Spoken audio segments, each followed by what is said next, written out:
এদিকে আবারও শেখ হাসিনার কল রেকর্ড ফাঁস হয়েছে আজ রাত্রে। বললেন, আমি দেশে ঢুকে পড়েছি, পাশাপাশি ওবায়দুল কাদেরও দেশের ভিতরেই আছেন।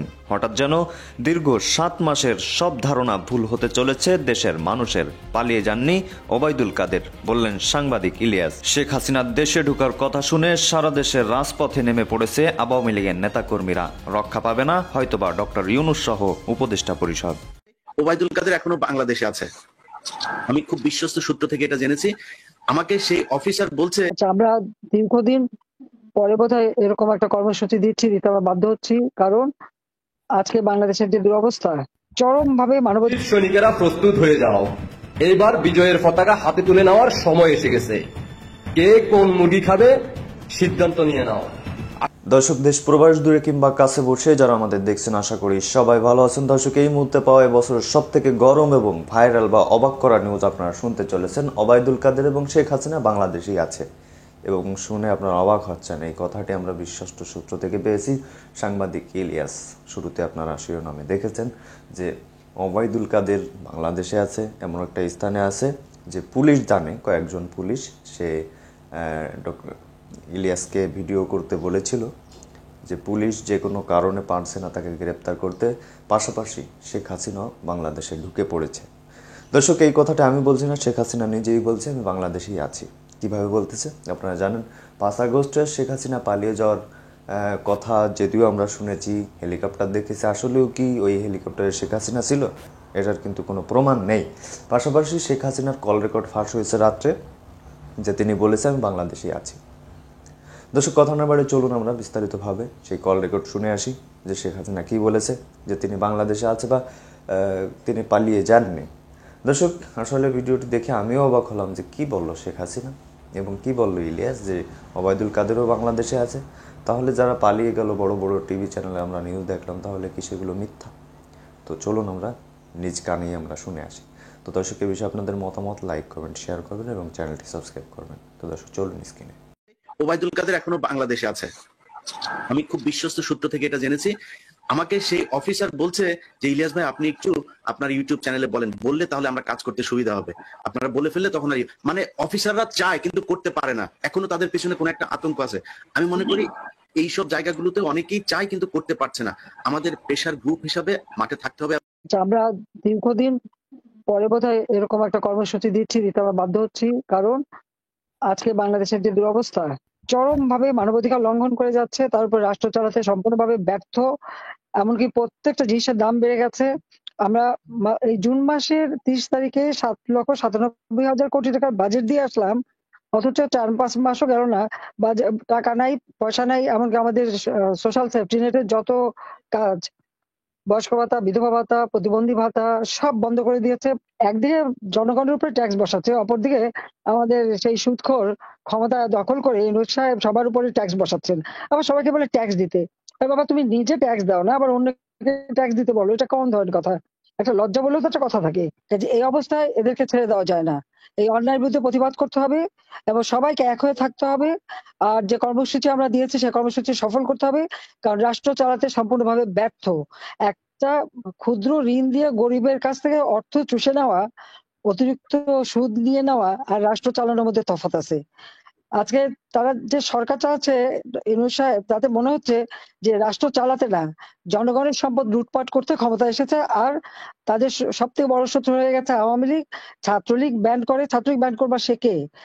অসাংবিধানিক ভাবে অস্ত্র অর্থ দিয়ে চক্রান্ত করে দখল করেছে। এখানে অন্য কিছু, সে দীর্ঘদিন ধরে ক্ষমতার লিপ্সা, তার ক্ষমতার লোভের আগুনে বাংলাদেশ জ্বলছে। এই ক্ষমতার লোভের আগুনে আজকে বাংলাদেশ জ্বালিয়ে পুড়িয়ে ছারখার করে দিচ্ছে। সাধারণ মানুষ, খেটে খাওয়া মানুষ, দিনমজুর, তাদের কোনো আয় রোজগার ব্যবস্থা নেই। এক বেলা খাবার পায় না একটা দিনমজুর যা কামাই করে। আওয়ামী লীগ আমলে তো এই অবস্থা ছিল না। আওয়ামী লীগ আমলে একজন দিনমজুর যে টাকা কামাই করতো, তাতে তার সংসারের খরচ চালিয়েও তার হাতে টাকা থাকতো। এখন আর সেই দিন নাই। মনে করছে আওয়ামী লীগ একেবারে হত্যা করে শেষ করে দেবে। আওয়ামী লীগ কোনো পরগাছা না। আওয়ামী লীগ কোনো অবৈধভাবে ক্ষমতা দখলকারীর পকেট থেকে বের হয়নি। আওয়ামী লীগ এদেশের মাটি মানুষের সংগঠন, এবং মাটি মানুষের কথা বলেই আওয়ামী লীগ গড়ে উঠেছে। আওয়ামী লীগ গড়ে উঠেছে বাংলাদেশের সাধারণ মানুষের অধিকার প্রতিষ্ঠার জন্য, এবং সেটা আমরা প্রমাণ করেছি। 2008 সালের নির্বাচনে 233টা সিট পেয়েছিল আওয়ামী লীগ। তারপর থেকে আওয়ামী লীগের বিরুদ্ধে চক্রান্ত শুরু। আজকে বাংলাদেশ কোথায় গেছে? ঠিক এই জুলাই মাস পর্যন্ত, তার আগ পর্যন্ত বাংলাদেশের একটা মর্যাদা ছিল বিশ্বব্যাপী। বাংলাদেশকে উন্নয়নের রোল মডেল হিসেবে চিহ্নিত করা হতো, সম্মান দেওয়া হতো, বাংলাদেশকে বলা হতো উন্নয়নের বিষয়, এবং আমরা তা করতে পেরেছিলাম। ছাত্রছাত্রীরা কি আন্দোলন করলো যে আজকে তারা নতুন বইও পায় না, অথচ আমাদের বাজেটে সব টাকা ধরা ছিল। বই ছাপানোর কত টাকা লাগবে সেটাও ধরা ছিল। আমরা ইনফ্লেশন 8 থেকে 9 ভাগের মধ্যে ধরে রেখেছিলাম, আজকে 14 ভাগের উপরে। প্রত্যেকটা জিনিসের দাম বেড়েছে। হ্যাঁ, এখন শীতকাল, শাকসবজির একটু দাম কমেছে, কিন্তু তাতে মানুষের আয় তো বাড়েনি। কিন্তু আমাদের সময় মাথাপিছু আয় আমরা 2793 মার্কিন ডলার উন্নীত করেছিলাম।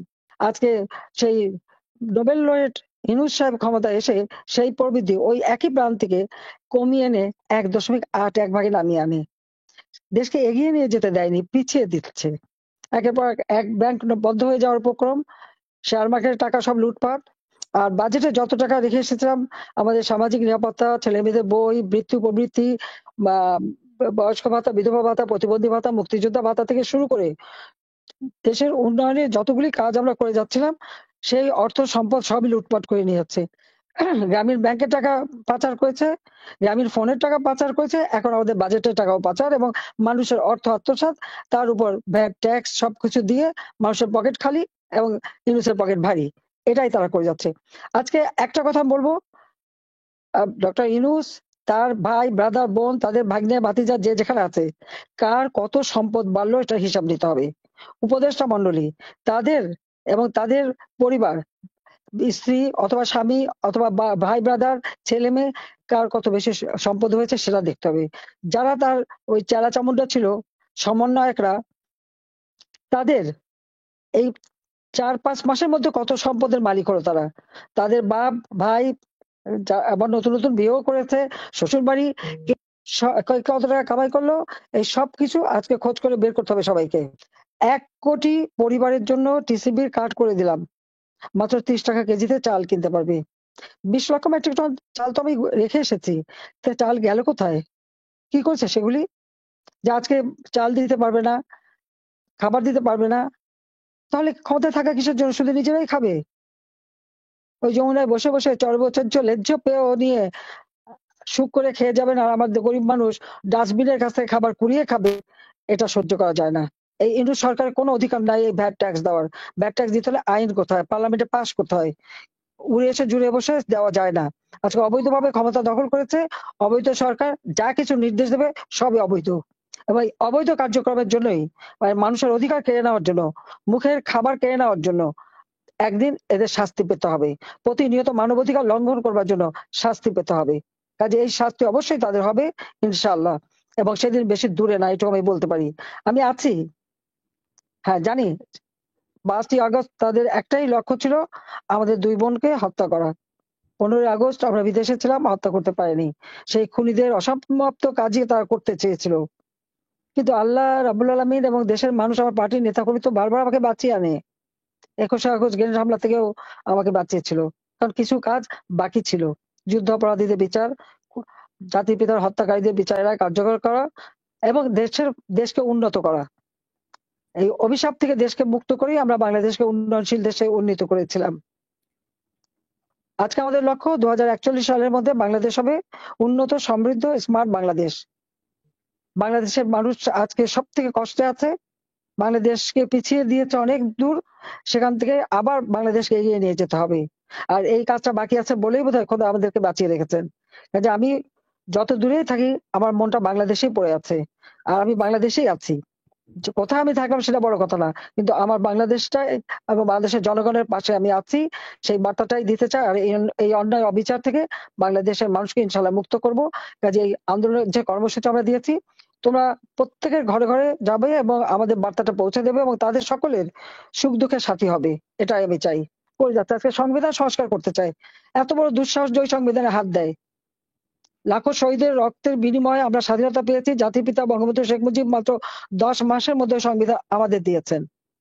অনেকে কাটাছেঁড়া করেছে, কিন্তু সংবিধান বাতিল করবার সাহস কারো হয়নি, এবং এই সরকার তা পারবে না। এই অধিকার তাদের নাই। জনগণ সে অধিকার তাদের দেয় না, এটা তাদের মনে রাখতে হবে। কাজে জনগণকে আজকে রুখে দাঁড়াতে হবে, আর জনগণের পাশে দাঁড়াবে তোমরা। আমরা সবাই আছি তাদের পাশে। আমাদের বোধহয় যেদিন অবরোধ সেদিন পূজা আছে, কাজে পূজা থাকে ওটা আমাদের যারা হিন্দু সম্প্রদায় তার সাথে আলোচনা করে প্রয়োজনীয় ওই প্রোগ্রামটা ভিন্নভাবে করা। আমাদের মধ্যে যথেষ্ট অপপ্রচার করে, ওর তো টাকার তো অভাব নাই। বাংলাদেশের সব টাকা চুষে নিয়ে বিদেশে পাচার করেছে। এখন বিদেশে কত টাকা পাচার করেছে সেটা খুঁজে বের করতে হবে। আমাদের বিরুদ্ধে তদন্ত করে। ইউনূসের বিরুদ্ধে 5টা মামলা হয়েছিল দুর্নীতি দমন কমিশনে। নিজে ট্যাক্স দেয়নি। 666 কোটি টাকার মামলার রায় 6 আগস্ট হওয়ার কথা ছিল। ক্ষমতা এসে সবার আগে নিজের মামলাগুলি উনি বাতিল করেছেন, যেটা করতে পারে না। রায়ের জন্য যে মামলা বসে আছে, এবং সে তো লেবার কোর্টে শ্রমিকের অর্থ আত্মসাৎ করে সাজাপ্রাপ্ত আসামি। সাজাপ্রাপ্ত আসামি ক্ষমতায় যে এখন বড় বড় কথা বলে। ইনশাআল্লাহ সাফল্য আমাদের আসবেই, জনতার জয় হবেই। জয় বাংলা, জয় বঙ্গবন্ধু, বাংলাদেশ চিরজীবী হোক। খোদা হাফেজ। জয় বাংলা, জয় বাংলা। জয় বাংলা। ঠিক আছে, ভালো থাকো সবাই। জি জি, ধন্যবাদ, থ্যাংক ইউ। আমি দেখতে পাচ্ছি তোমাদের। থ্যাংক আচ্ছা, ইউ, ভালো থাকবেন আপনি। অনেক রাত হয়েছে, আমরা আচ্ছা। দুঃখিত আপনাকে এত রাত্রে হ্যাঁ, আমি ভালো আছি, তোমরা ভালো থাকো, সাবধানে থাকো। আসলে আন্দোলন দিয়ে যেই সরকারের উৎপত্তি হয়েছে, তো সেই সরকারের যারা নিয়োগকর্তা আছেন তারা তো কথায় কথায় আন্দোলন করবে। তাদের মধ্যে এরকম চিন্তা ভাবনা, ভাই কেউ মন্ত্রী হয়ে গেছে, কেউ এমপি পদমর্যাদার দিকে যাচ্ছে, কেউ এসপিডিসি দৌড়াচ্ছে, সেনাবাহিনী ধাবড়াচ্ছে, হ্যাঁ মানে একদম সেই লেভেলে আছে। তো আমরার দোষ কি? আমরা কি ভাগে কিছু পামো না? পামো। কিসের আইন টাইন দেশে, কিসের থানা পুলিশ? একদম সবগুলার বটাই ফেলমো। বৈষম্যবৃদ্ধি শিক্ষার্থীরা যদি এই ক্যারেক্টারে ঢুকে, তখন তো বোঝা উচিত যে পুলিশরে কোন রূপে আনা উচিত সামনে। আপনি বুঝতে পারছেন, পুলিশের একটা ঘন্টি পেয়ে গেছে মন্দিরের। আমরা মনে করি সবগুলারে টানাইয়া একদম তার দিয়া বাইরাইয়া সোজা করা উচিত। বাংলাদেশের একটা চিড়িয়াখানা বানাই ফেলতেছে এই কথিত শিক্ষার্থীরা। ঘটনার প্রেক্ষাপট দেখেন, রাজধানীর উত্তরায় পুলিশের হাতে 3 জন ছাত্র আটক হয়েছে। এই আটককৃত ছাত্রদের কেন আটক করলো? এর প্রতিবাদে উত্তরা পূর্ব থানা ঘেরাওয়ের পর উত্তরা পশ্চিম থানায় হামলা হয়েছে, পুলিশকে মারধর করা হয়েছে। এখন আমাদের মানে বাকিরা কি বলবেন, যে কাদের উপর আপনারা দায়িত্ব দিবেন? এই যে ছাত্ররা পড়াশোনা ছাইরা ক্যাম্পাস থেকে বের হইয়া মানে জায়গায় জায়গায় আরে বেটা অপরাধ করছে, ধরবে না? থানা ভাঙচুর এখন আমরা এতদিন দেখতাম বিএনপি করছে, আওয়ামী লীগ করছে, তো তোমরা তো একই খাতায় চলে গেলা। আজকে সন্ধ্যা 7টার দিকে উত্তরা 11 নম্বর সেক্টরে ওই থানায় হামলা করে বৈষম্য বিরোধী শিক্ষার্থীরা। এ সময় উত্তরা পশ্চিম থানায় কর্তব্যরত পুলিশের এসআই মহাদেব বাবুর উপর হামলা এবং তাকে মারধর করা হয়। উত্তরা 13 নম্বর সেক্টরের গাউসুল আজম এভিনিউ সড়কে উত্তরা পশ্চিম থানা কমিটি গঠনের লক্ষ্যে একটি মিটিং এর আয়োজন করেছিল বৈষম্য বিরোধী ছাত্ররা। মিটিং থেকে আকাশ, রবিন এবং বাপ্পি নামক 3 ছাত্রকে আটক করে থানায় নিয়ে আসে পুলিশ। উত্তরা পশ্চিম থানায় হামলার বিষয়ে জানতে চাইলে নাম প্রকাশে অনিচ্ছুক শিক্ষার্থীরা বলেন, আমাদের সহপাঠীকে পুলিশ আটক করে উত্তরা পূর্ব থানা নিয়ে যায়। আমরা জানতে পারি তখন 3 ছাত্রকে উত্তরা পশ্চিম থানা পুলিশ আটক করেছে এবং উত্তর পূর্ব থানা পুলিশের হেফাজতে রয়েছে। এতে ছাত্ররা খেপা যায় এবং থানায় ইটপাটকেল নিক্ষেপ করে, সেই সঙ্গে থানার গেটে হামলা চালিয়েছে। অপরদিকে উত্তরা পশ্চিম থানা পুলিশ এবং পুলিশের গোয়েন্দারা বলছে যে ছাত্রদের সঙ্গে বৈঠকের এক পর্যায়ে উত্তরা বিভাগের উপপুলিশ কমিশনার রনক জাহান বিষয়টি স্বীকার করছেন। এখন তাদের সাথে আন্দোলনরত শিক্ষার্থীদের সাথে উত্তরা পূর্ব থানার কম্পিউটার ল্যাবরুমে আলোচনায় সেই পুলিশের আশা, মানে কি ভাই, একটা মব জাস্টিস এবং হরিলুট মনে শুরু হয়ে গেল দেশটাতে নাকি? রাস্তা ব্লক, কথায় কথায় আন্দোলন, আজকে এটা কালকে সেটা, মানে মানুষ তো ত্যক্ত বিরক্ত। পুলিশে কিভাবে ফাংশন করবে ডক্টর ইউনূসের এই সরকার? সবাই যদি পুলিশের সাথে এই আচরণ শুরু করে, যারাই ধরে নেয় তারাই থানা হামলা। এই কয়েকদিন আগে দিলাম যে বিএনপির একটা থানার থেকে ভাঙচুর লুটপাট করা নেতা ছোটাই নিছে, পরশুদিন দিলাম আওয়ামী লীগের একটা, আজকে দিলাম বৈষম্য বিরোধীর একটা। তাহলে কার থেকে কে ভালো? তোমরা? আওয়ামী লীগ খারাপ, বিএনপি খারাপ আমরা জানি, তোমরা তাহলে কোথায় ভালো হইলা? তো তোমরা কি ছাত্রলীগের থেকে ভালো করছো?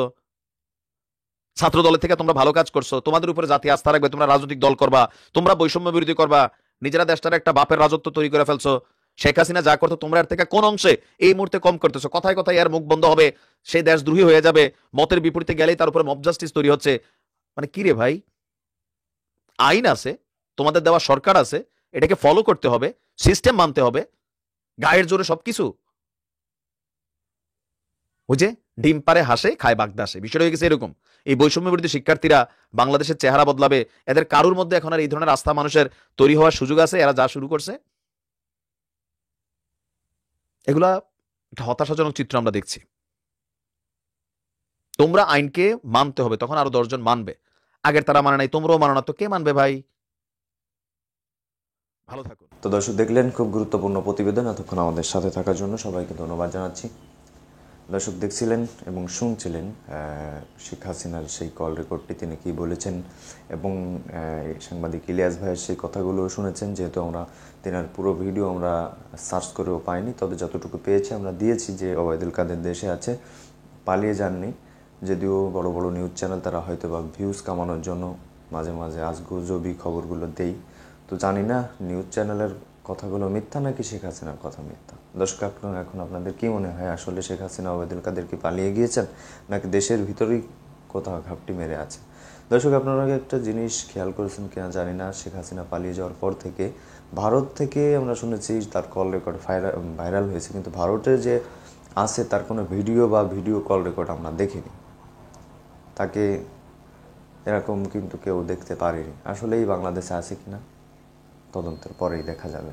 তো দর্শক ভালো থাকুন, সুস্থ থাকুন এবং এই বিষয়ে ভিডিওটি বেশি বেশি শেয়ার করে দেবেন। এবং আওয়ামী লীগের যারা আছেন তারা কমেন্টে আপনাদের দলীয় ভাষণ, যেটা জয় বাংলা জয় বঙ্গবন্ধু, লিখে যাবেন। দেখতে চাই যে আমাদের চ্যানেলে কতজন আওয়ামী লীগের দর্শক আছে। তো দর্শক ভালো থাকুন, সুস্থ থাকুন, আল্লাহ হাফেজ।